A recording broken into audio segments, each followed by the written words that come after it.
जब भारतीय जनता पार्टी का इन एजेंसियों से कोई लेना देना नहीं है, सवाल एजेंसियों पे उठता है।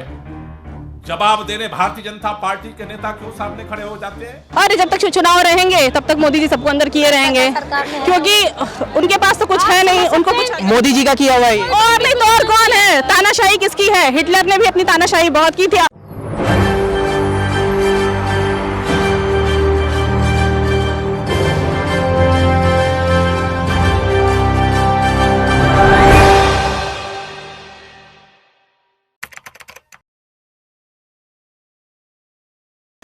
नमस्कार, SPN9 न्यूज़ देख रहे हैं आप। मैं हूं नाज़मिन खान आपके साथ। आम आदमी पार्टी को एक थोड़ी सी राहत ज़रूर मिली है। जैसे ही अरविंद केजरीवाल दिल्ली के मुख्यमंत्री एक बड़ा नोटिस का जवाब दे देते हैं। जो ईडी अधिकारी अरविंद केजरीवाल को नोटिस जारी करते हैं कि ईडी दफ्तर आइए, आपसे पूछताछ करनी है, उसी ईडी अधिकारी को चुनौती देते हुए अरविंद केजरीवाल नजर आते हैं और यहाँ पर कुछ लाइनों में ईडी अधिकारियों को जवाब भी दे देते हैं। उनका सीधे तौर पर यह कहना होता है कि ये जो पूरा मामला देखा जा रहा है और नोटिस जो मेरे खिलाफ जारी किया गया है, ये गैर कानूनी है, राजनीतिक प्रेरित है। इतना ही नहीं, वो ये कहते हैं कि 5 राज्यों में विधानसभा चुनाव होने वाले हैं और विधानसभा चुनाव में आम आदमी पार्टी प्रचार प्रसार ना कर सके, इसलिए यहाँ पर एक एजेंडा लाया जा रहा है। भारतीय जनता पार्टी के कहने पर ईडी अधिकारी ये काम कर रहे हैं। ये बड़ा आरोप अरविंद केजरीवाल ने लगाते हुए ईडी दफ्तर में पेश होने से इनकार कर दिया और ये कह दिया कि मैं तो मध्य प्रदेश के दौरे पर जा रहा हूँ, मैं बहुत ज़रूरी काम पर हूँ और मैं यहाँ पर पेशी नहीं दे सकता हूँ। इसको लेकर अभी ईडी अधिकारियों का कोई जवाब नहीं आया है। यहाँ पर यह कहा जा रहा है कि अरविंद केजरीवाल को ये राहत मिली है और ये भी दावा किया जा रहा है इस पूरे मामले को लेकर कि अरविंद केजरीवाल की गिरफ्तारी अब नहीं हो सकती है। अरविंद केजरीवाल पर जो आरोप लगाए जा रहे हैं उसे सिद्ध नहीं किया जा सकता है। ईडी अधिकारी सिर्फ नोटिस जारी करते हैं, लेकिन नोटिस के आधार पर गिरफ्त में नहीं लिए जा सकते हैं। इसी को लेकर अरविंद केजरीवाल को तो राहत है, लेकिन अरविंद केजरीवाल के साथ साथ ये भी कहा जा रहा है कि जल्द चुनाव से पहले मनीष सिसोदिया, जो दिल्ली के पूर्व शिक्षा मंत्री और उप मुख्यमंत्री हैं, उनको भी राहत मिल सकती है। इतना ही नहीं, राज्यसभा सांसद संजय सिंह को भी बड़ी राहत दिल्ली की राउस जवेनी कोर्ट से मिल सकती है। सत्येंद्र जैन वैसे ही अंतरिम जमानत पर बाहर हैं।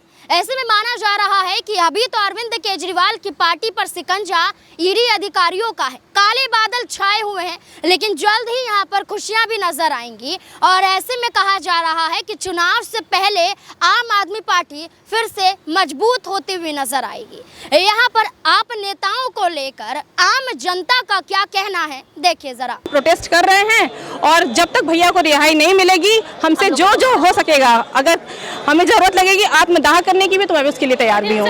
आत्मदाह की इतनी बड़ी बात आप संजय सिंह के लिए मैं कर सकती हूँ, हाँ, क्योंकि हम लोग वो जमीनी नेता हैं। और दूसरी चीज़ है कि उन्होंने जो क्या कहते हैं ना, उनके ऊपर क्या है, वो गरीबों के, दलित, शोषित, वंचित जितने भी हर प्रकार के लोग हैं, उन्हीं की आवाज़ उठा रहे हैं, महिलाओं की आवाज़ उठा रहे हैं। तो फिर जो इतना सबके लिए कर रहा है, तो क्या उनके लिए एक आत्मदाह दिया नहीं जा सकता क्या? मैं तो तैयार हूँ। यहाँ पर मनीष सिसोदिया को तो पीछे 8 महीनों से जो है जमानत नहीं मिली है, तो इस तरह तो संभावना बिल्कुल नहीं लगती संजय सिंह की भी। अरे जब तक चुनाव रहेंगे तब तक मोदी जी सबको अंदर किए रहेंगे, क्योंकि उनके पास तो कुछ है नहीं, उनको कुछ मोदी जी का किया हुआ है और नहीं तो और कौन है? तानाशाही किसकी है? हिटलर ने भी अपनी तानाशाही बहुत की थी, अंत में उसने अपने आप को गोली मार ली, चले गए। एक दिन ऐसा ही आएगा, मोदी जी का भी अंत हो जाएगा। फिर उसके बाद ये लोग अस्थि कलश लेकर पद यात्रा निकालेंगे, फिर चुनाव लड़ेंगे, फिर जीतेंगे, क्योंकि इनके पास कोई ऑप्शन नहीं है। इसी ऑप्शन अटल जी के साथ भी उन्होंने यही किया, उनकी अस्थि कलश लेकर यात्रा निकाली गई, चुनाव जीते, लोगों को इमोशनली ब्लैकमेल किया गया, मेंटली तो कर ही रहे हैं हर तरीके से, फिर आर्थिक भी कर देंगे कहीं ना कहीं। तो फिर जब आदमी खाने के लिए नहीं रहेगा, पहनने के लिए नहीं रहेगा, आपस में ही मारा धाड़ी होती लगेगी, तो क्या करेगा? ले आओ, कुछ नहीं से कुछ सही, ले आओ, उसी को ही ले आओ। अभी हो रहा है ना। लेकिन बीजेपी नेताओं का तो कहना है कि जो ईडी सीबीआई की कार्रवाई है वो बीजेपी के नेताओं पर भी हुई है। कहाँ हुई है? ब्रिजभूषण अभी तक खुले घूम रहे हैं, इनके यहाँ मैक्सिमम बलात्कारी नेता हैं।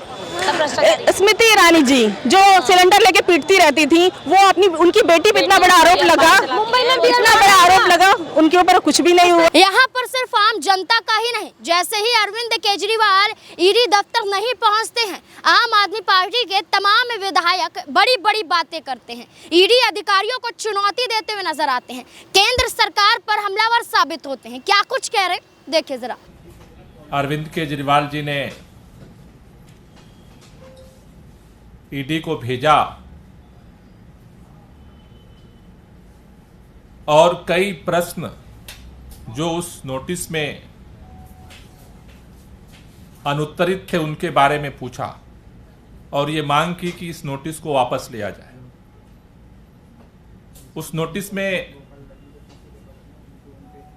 यह स्पष्ट नहीं था कि दिल्ली के मुख्यमंत्री अरविंद केजरीवाल जी को मुख्यमंत्री के रूप में ईडी बुलाना चाहती है, आम आदमी पार्टी के राष्ट्रीय संयोजक के रूप में बुलाना चाहती है या एक नागरिक के रूप में बुलाना चाहती है। यह भी स्पष्ट नहीं था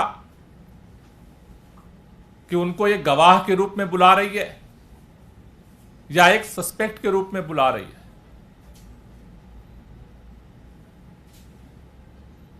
अरविंद केजरीवाल जी का जवाब ईडी को गया, ईडी का जवाब नहीं आया। जवाब देने के लिए भारतीय जनता पार्टी का राष्ट्रीय प्रवक्ता आया,